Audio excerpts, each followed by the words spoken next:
ಎಲ್ಲರಿಗೂ ನಮಸ್ತೆ, welcome back to my YouTube channel. ನಿಖಿನ ಮೋಕೆದ ಕುಲ್ಲದ ಮಗಳು ನಿಖಿನ ಪ್ರೀತಿಡದ ಮೋಕೆಡೆದ್ಕೊಂಡುಲ್ಲೆ. ಈಗ ನಾನು ಮಧ್ಯಾಹ್ನಕ್ಕೆ ಊಟಕ್ಕೆ ಏನು ರೆಡಿ ಮಾಡಲಿ ಅಂತ ಯೋಚನೆ ಮಾಡ್ತಿದ್ದೆ. ನನ್ನ ಹತ್ರ ಬೋನ್ಲೆಸ್ ಚಿಕನ್ ಹಾಫ್ ಬೌಲ್ ಇದೆ. ಅದಕ್ಕೆ ನಾನೊಂದು ಚಿಕನ್ ರೆಸಿಪಿನ ಮಾಡೋಣ ಅಂತ. ತುಂಬ ಸೆಕೆ ಆಗ್ತಿದೆ. ನಾನು ಫಸ್ಟ್ ವೀಡಿಯೋನ ಮೊಬೈಲ್ನ ಸ್ಟ್ರೇಟ್ ಇಟ್ಕೊಂಡು ಮಾಡಿದ್ದೆ ಗೊತ್ತಾ, ನನಗೆ ಗೊತ್ತಿರಲಿಲ್ಲ ಅದು ಸೈಡಾಗಿ ಹಿಂಗೆ ಅಡ್ಡ ಇಟ್ಕೊಂಡ್ರೆ ಮಾತ್ರ ಅದು ವೀಡಿಯೋ ಚೆನ್ನಾಗಿ ಬರುತ್ತೆ ಅಂತ ಗೊತ್ತಿರಲಿಲ್ಲ. ಸೊ ನನ್ನ ವೀಡಿಯೋದಲ್ಲಿ ತುಂಬ ಮಿಸ್ಟೇಕ್ ಆಗೋಯಿತು. ನೆಕ್ಸ್ಟ್ ವೀಡಿಯೋನ ಐ ಹೋಪ್ ತುಂಬ ಚೆನ್ನಾಗಿ ಮಾಡಬೇಕು ಅಂತ ಅಂದ್ಕೊಂಡಿದ್ದೀನಿ. ಇಲ್ಲಿ ನಾನು ಒಂದು ಕ್ಯಾಪ್ಸಿಕಮ್, ಇದರಲ್ಲಿ ಫುಲ್ ಹಾಕಲ್ಲ, ನಾನು ಮೇ ಬಿ ಹಾಫ್ ತಗೋತೀನಿ. 2 ಕ್ಯಾರೆಟ್, ಆಮೇಲೆ ಒಂದು Kishu, small piece of cabbage ತಗೊಂಡಿದ್ದೀನಿ ಅಷ್ಟೇ. ಮತ್ತು ಬೋನ್ಲೆಸ್ ಚಿಕನ್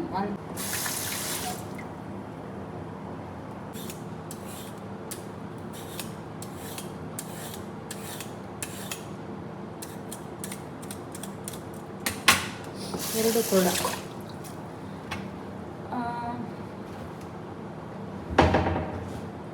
ನನಗಿದು ಈ ಕಿಶು ಮಾತ್ರ ಈ ಚಿಕನ್ ಜೊತೆ ಫ್ರೈ ಮಾಡಿದಾಗ ತಿನ್ನೋಕ್ಕೆ ತುಂಬ ಇಷ್ಟ, ತುಂಬ ಟೇಸ್ಟಿ ಅನಿಸುತ್ತೆ. ಅದಕ್ಕೋಸ್ಕರ ನಾನು ಒಂದು ಫುಲ್ ತಗೊಂಡಿದ್ದೀನಿ. ಈವನ್ ದೊಡ್ಡದಿದ್ರು ಕೂಡ ತುಂಬ ಟೇಸ್ಟಿ ಅನಿಸುತ್ತೆ ಅದರ ಜೊತೆ. ಅದಕ್ಕೆ ಇಲ್ಲಾಂದರೆ ನಾನು ಬೇರೆ ಎಲ್ಲ ಅಷ್ಟು ತಗೊಳ್ಳೋದಿಲ್ಲ. ಇದು ತುಂಬ ಟೇಸ್ಟಿ ಅನಿಸುತ್ತೆ ಆಯಿಲಲ್ಲಿ ಫ್ರೈ ಆದಮೇಲೆ.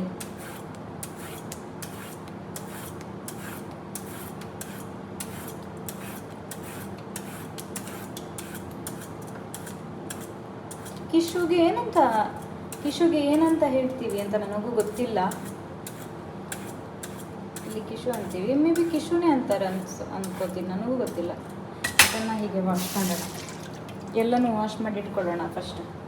ಕ್ಯಾಪ್ಸಿಕಮ್ ರೆಡ್, ನಿಮ್ಮ ಜೊತೆ ಎಲ್ಲೋ ಯಾವ ಕಲರ್ ಇದ್ರೂ ಪರವಾಗಿಲ್ಲ, ಬಟ್ ರೆಡ್ ತುಂಬ ಟೇಸ್ಟಿ ಅನಿಸುತ್ತೆ, ಸ್ವಲ್ಪ ಸಿಹಿ ಇರುತ್ತಲ್ಲ ಅದಕ್ಕೆ. ಈವನ್ ಎಲ್ಲೋ ಕೂಡ. ಗ್ರೀನ್ ಅಷ್ಟೊಂದು ಚೆನ್ನಾಗಿರಲ್ಲ ನನ್ನ ಪ್ರಕಾರ, ಯಾಕಂದರೆ ಗ್ರೀನಲ್ಲಿ ನಿಮಗೆ ಸ್ವೀಟ್ನೆಸ್ ಎಲ್ಲ ಇರಲ್ಲ ಅಲ್ವಾ. ಅದಕ್ಕೋಸ್ಕರ ಒಂದು ಹಾಫ್ ತಗೊಂಡಿದ್ದೀನಿ. ಆಮೇಲೆ ಹಾಫ್ ಕ್ಯಾಬೇಜ್ ಹಾಫ್ ಇತ್ತು, ಬಟ್ ತುಂಬ ಜಾಸ್ತಿ ಬೇಡ, ಚೂರು ಸಾಕು. ಇದೆಲ್ಲನೂ ವಾಶ್ ಮಾಡಿ ಇಟ್ಕೋಬೋದು, ಬಟ್ ಕ್ಯಾಬೇಜ್ನ ಡ್ರೈ ಆಗಿದೆ ಸ್ವಲ್ಪ, ಇದನ್ನು ಕಟ್ ಮಾಡ್ಕೋಬೇಕು. ಓಪನ್ ಮಾಡಿ ಫ್ರಿಜ್ಜಲ್ಲಿ ಇಟ್ಟಿದ್ದೆ, ಸ್ವಲ್ಪ ಡ್ರೈ ಅನಿಸುತ್ತೆ, ಅಷ್ಟೇ ಸಾಕು.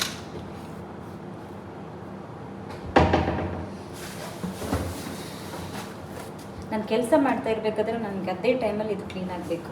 ಮತ್ತೆ ಮಾಡಬೇಕು ಅನ್ನೋದು ಬೇಡ, ನನಗೆ ಇಷ್ಟ ಇಲ್ಲ. ಸೊ ಅದೇ ಟೈಮ್ಗೆ ಕ್ಲೀನ್ ಮಾಡ್ಕೋತೀನಿ.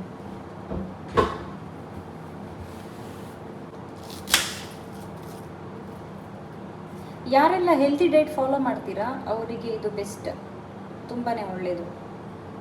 ಎಲ್ಲನೂ ಇರುತ್ತೆ ಇದರಲ್ಲಿ, ಫೈಬರ್ ಆ್ಯಂಡ್ ಪ್ರೋಟೀನ್ ಮಿಕ್ಸ್ ಆಗಿರುತ್ತೆ. ತರಕಾರಿನೂ ಜಾಸ್ತಿ ಹಾಕಿರ್ತೀವಲ್ಲ ಅದಕ್ಕೆ, ಸೊ ಬೆಸ್ಟ್ ಅನಿಸುತ್ತೆ. ಇದಕ್ಕೆ ಹಾಕಿ ವಾಶ್ ಮಾಡೋಣ.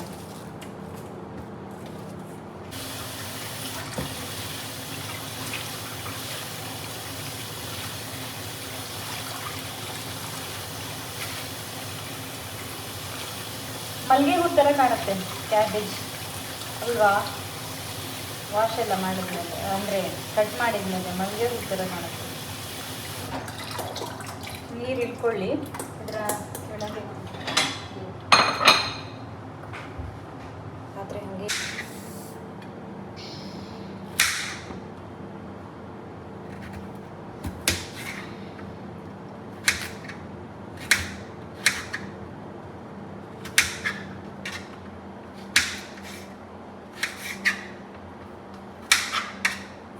ಕ್ವಿಕ್ಕಾಗಿ ಮಾಡ್ಕೋಬೇಕು ಇದನ್ನು. ಬಟ್ ಈ ಕ್ಯಾರೆಟ್ ತುಂಬಾ ಕೈ ಕೊಡ್ತಾ ಇದೆ ನನಗೆ, ಕೋಪ ಬರುವಷ್ಟು. ಇನ್ನೊಂದು ಕ್ಯಾಪ್ಸಿಕಮ್ ಇದೆ ಕಟ್ ಮಾಡೋದು. ಕ್ಯಾಬೇಜ್ ಆಯ್ತಲ್ಲ, ಹೌದು. Carrot very angry. ಹಸ್ಬೇನೊತ್ತಿ ಅಂತ ಹೇಳ್ತೀವಿ ಇಸ್ರೇಲ್ ಭಾಷೆಯಲ್ಲಿ. ಹಸ್ಬೇನೊತ್ತಿ ಅಂದರೆ ಕೋಪ ತರಿಸ್ತಿದೆ ಅಂತ ಈ ವಸ್ತು. ಈ ಕ್ಯಾರೆಟ್ ತುಂಬ ಕೋಪ ಬರಿಸ್ತಿದೆ ಈಗ, ಕೋಪ ತರಿಸ್ತಿದೆ. ಅಸ್ಬೇನೊತಿ, ಅದು ಇಸ್ರೇಲ್ ಭಾಷೆಗೆ ಬಂದು ಹಿಬ್ರು ಅಂತ ಹೇಳ್ತೀವಿ. ಕನ್ನಡ, ತುಳು ಹಾಗೆ ಇಲ್ಲಿ ಹಿಬ್ರು, HEBREW, ಹಿಬ್ರು. ಅಸ್ಬೇನೊತಿ ಕೋಪ ತರಿಸ್ತಿದೆ.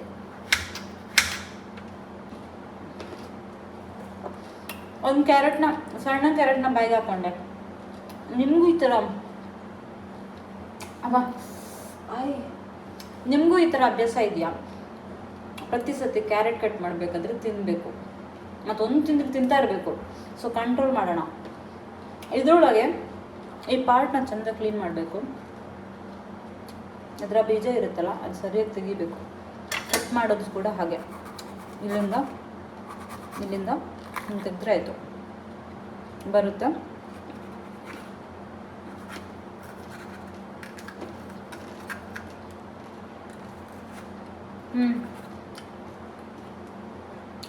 ಹೀಗೆ ನೀಟಾಗಿ ತೆಗಿಬೇಕು ರೌಂಡಲ್ಲಿ, ಆಗ ಎಲ್ಲೂ ನಿಮಗೆ ಇದರ ಪಾರ್ಟ್ ವೇಸ್ಟ್ ಆಗಲ್ಲ. ನೋಡಿ, ಹಾಗೆ ಇದೆ.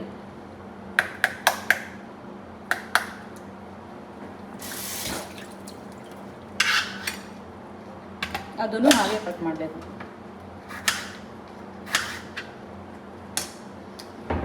ಈರುಳ್ಳಿ ಆ್ಯಡ್ ಮಾಡ್ಕೋಬೇಡಿ, ಚೆನ್ನಾಗಿರಲ್ಲ ಅನ್ಸುತ್ತೆ ನನಗೆ. ಈರುಳ್ಳಿ ನಾನು ಆ್ಯಡ್ ಮಾಡಿ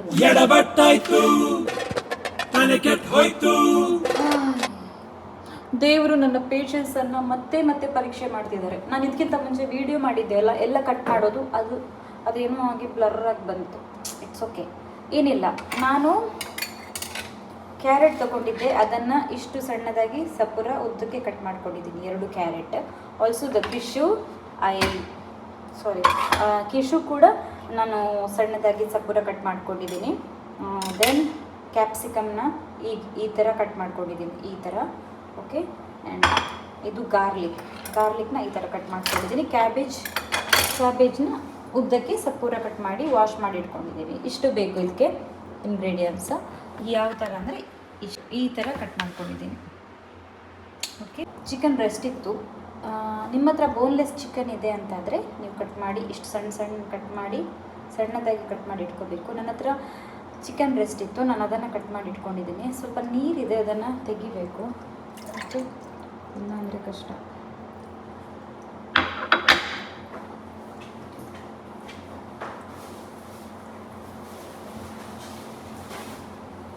ಸಾಲ್ಟ್ ಹಾಕೋತಿದ್ದೀನಿ, ಚೂರು ಮಿಕ್ಸ್ ಮಾಡಿದೆ ಅಷ್ಟೇ.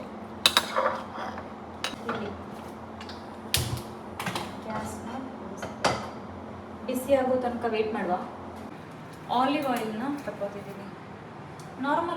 ನಾರ್ಮಲ್ ಆಯಿಲಲ್ಲೂ ಮಾಡ್ಬೋದು, ಬಟ್ ನನಗೆ ಇದರಲ್ಲಿ ಚೆನ್ನಾಗಿರುತ್ತೆ ಅಂತ ಅನಿಸುತ್ತೆ. ಫ್ರೈ ಆದರೆ 2 ಸೈಡ್ ಒಂದು ಮೀಡಿಯಮ್ ಫ್ಲೇಮಲ್ಲಿ ಫ್ರೈ ಆದರೆ ಸಾಕು. ಓಕೆ, ಇದನ್ನು ಸಪ್ರೇಟ್ ತೆಗೆದಿಟ್ಕೊಳ್ಳೋಣ. ಸೇಮ್ ಎಣ್ಣೆ ತಗೋತಿದ್ದೀನಿ ಮತ್ತೆ. ಓಕೆ, ಬಿಸಿ ಆದರೆ ಈ ಕಟ್ ಮಾಡಿರೋ ಬೆಳ್ಳುಳ್ಳಿ, ಕ್ಯಾರೆಟ್ ಹಾಕೋಬೇಕು. ಯಾಕೆ ಅಂದರೆ ಕ್ಯಾರೆಟ್ ಸ್ವಲ್ಪ ಫ್ರೈ ಆಗೋದು ಲೇಟ್ ಅಲ್ವಾ, ಅದಕ್ಕೆ ಫಸ್ಟ್ ನಾವು ಕ್ಯಾರೆಟ್ ತಗೊಳ್ಳೋ.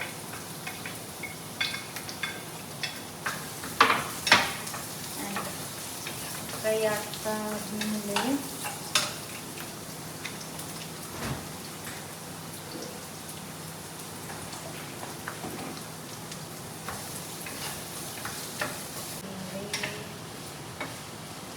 ಕ್ಯಾಬೇಜ್ ನಾನು ಕಟ್ ಮಾಡಿರೋ ರೀತಿ ಅಷ್ಟೊಂದು ಚೆನ್ನಾಗಿಲ್ಲ. ಅಂದರೆ ಅದು ನಾನು ಕಟ್ ಮಾಡಿ ಇಟ್ಕೊಂಡಿದ್ದು ಬೇರೆ ಶೇಪಲ್ಲಿತ್ತು, ಅದಕ್ಕೆ ಅದು ನನ್ನ ಸಪೂರ ಈ ಥರ ಕಟ್ ಮಾಡ್ಲಿಕ್ಕೆ ನನ್ನ ಕಷ್ಟ ಆಯಿತು. ಅಂದರೆ ನಾನು ಅಷ್ಟೊಂದು ಪರ್ಫೆಕ್ಟಾಗಿ ಕಟ್ ಮಾಡಿಲ್ಲ. ಬಟ್ ನೀವು ಕಟ್ ಮಾಡಬೇಕಾದ್ರೆ ತುಂಬ ತೆಳುವಾಗಿ ಈ ಥರ ಕಟ್ ಮಾಡ್ಕೊಳ್ಳಿ, ಅವಾಗ ಎಲ್ಲರೂ ಒಂದೇ ಥರ ನಿಮಗೆ ಫ್ರೈ ಆಗುತ್ತೆ. ಸೇಮ್ ಅಂದರೆ ಎಲ್ಲ ತರಕಾರಿಗಳು ಒಂದೇ ಥರ ಫ್ರೈ ಆಗುತ್ತೆ, ಒಂದೇ ಥರ ತಿನ್ನಲಿಕ್ಕೂ ಚೆನ್ನಾಗಿರುತ್ತೆ.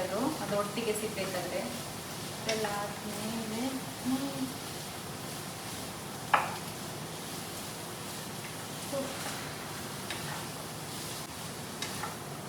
ಚೆನ್ನಾಗಿ ಫ್ರೈ ಆಯಿತು. ಆಮೇಲೆ ಕಿಶುನ ಆ್ಯಡ್ ಮಾಡ್ಕೊಳ್ತೀನಿ.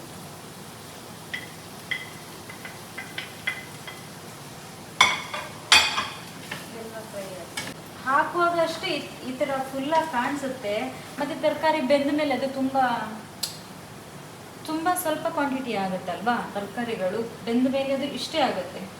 ಹಾಕೊಳ್ಳುವಾಗ ಅಷ್ಟೇ ಜಾಸ್ತಿ ಕಾಣಿಸುತ್ತೆ, ಬಟ್ ಅದು ಬೆಂದ ಮೇಲೆ ಅಂದರೆ ಅದು ಫ್ರೈ ಆದಮೇಲೆ ಅದು ತುಂಬ ಕಡಿಮೆ ಕಾಣುತ್ತೆ, ಕಡಿಮೆ ಆಗುತ್ತೆ, ಅದು ಸಣ್ಣ ಇಷ್ಟೇ ಆಗುತ್ತೆ. ಸೊ ಇದೆಲ್ಲ ಫ್ರೈ ಆದಮೇಲೆ ಈಗ ಇದಕ್ಕೆ ನಾನು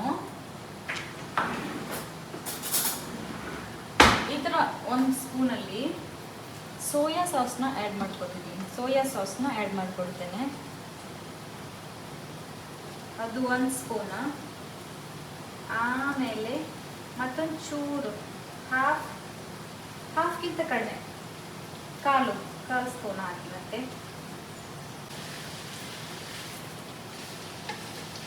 ಇದು ಮಿಕ್ಸ್ ಯಾಕೆ ಮಾಡ್ತಾ ಇರ್ಬೇಕಂದ್ರೆ ಅದು ಆಯಿಲ್ ಎಲ್ಲದಕ್ಕೂ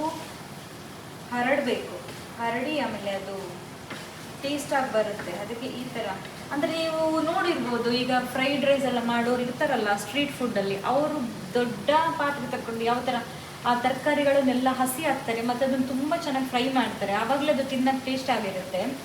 ಸೊ ಈ ರೆಸಿಪಿನಲ್ಲೂ ಹಾಗೆ ಎಲ್ಲನೂ ಚೆನ್ನಾಗಿ ಫ್ರೈ ಆಗಬೇಕು. ಮತ್ತೆ ಕೂಡ ನಾನು ಚಿಕನ್ ಬ್ರೆಸ್ಟ್ ಯಾಕೆ ತಗೊಂಡಿದ್ದೀನಿ ಅಂದರೆ ಇಸ್ ದ ಬೆಸ್ಟ್ ಅಲ್ವಾ. ಚಿಕನ್ ಬ್ರೆಸ್ಟಲ್ಲಿ ಜಾಸ್ತಿ ಪ್ರೋಟೀನ್ ಇರುತ್ತೆ. ಸೊ ಅದಕ್ಕೆ ನಾನು ಈಗ ನಾನು ಇದಕ್ಕೆ ಚಿಕನ್ ಆ್ಯಡ್ ಮಾಡ್ಕೊಳ್ತೇನೆ. ನಿಮಗೆ ಸೋಯಾ ಜಾಸ್ತಿ ಬೇಕು ಅಂದರೆ ಮತ್ತೆ ಆ್ಯಡ್ ಮಾಡ್ಕೋಬೋದು. ಚಿಕನ್ನ ಇದಕ್ಕೆ ಆ್ಯಡ್ ಮಾಡ್ಕೊಂಡಿದ್ದೀನಿ. ಯಾಕಂದರೆ ಕೆಲವರು ಸೋಯಾ ಇಷ್ಟಪಡ್ತಾರಲ್ಲ, ತುಂಬ ಜಾಸ್ತಿ ಅಂತಲ್ಲ. ಈ ತರಕಾರಿಗಳು ಸೋಯಾದಲ್ಲಿ ಮಿಕ್ಸ್ ಆದರೆ ಹೇಗೆ ಕಾಣ್ತವೆ ಬೇಕು ಅಂತಂದರೆ ರುಚಿಗೆ ತಕ್ಕಷ್ಟು ಉಪ್ಪು.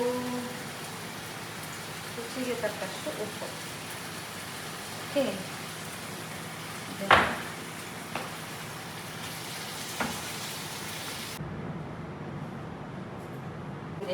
ಚಿಲ್ಲಿ ಫ್ಲೇಕ್ಸ್ನ ತುಂಬ ಕಡಿಮೆ ಆ್ಯಡ್ ಮಾಡ್ತಿದ್ದೀನಿ, ಚೂರೇ ಮೇಲ್ಗಡೆ.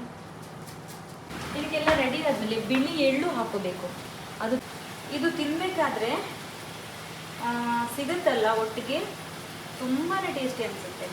ಮಾಡ್ಕೊಂಡು ನೋಡಿ, ತುಂಬ ಟೇಸ್ಟಿ ಅನಿಸುತ್ತೆ. ಆಮೇಲೆ ಕೊನೆಯದಾಗಿ ಕೊತ್ತಂಬರಿ ಸೊಪ್ಪು, ಅಷ್ಟೇ,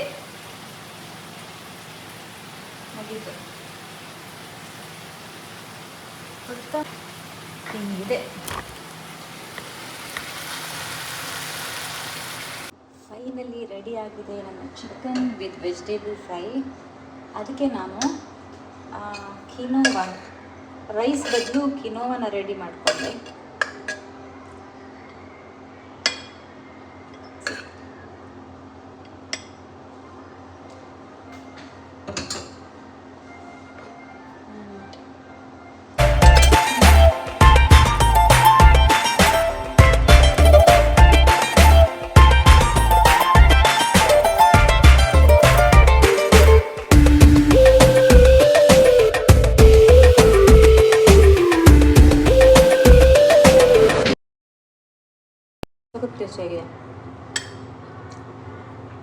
ಚೆನ್ನಾಗಿದೆ, ಊಟಕ್ಕೂ ಚೆನ್ನಾಗಿರುತ್ತೆ, ರೈಸ್ ಜೊತೆನೂ ತಿನ್ಬೋದು.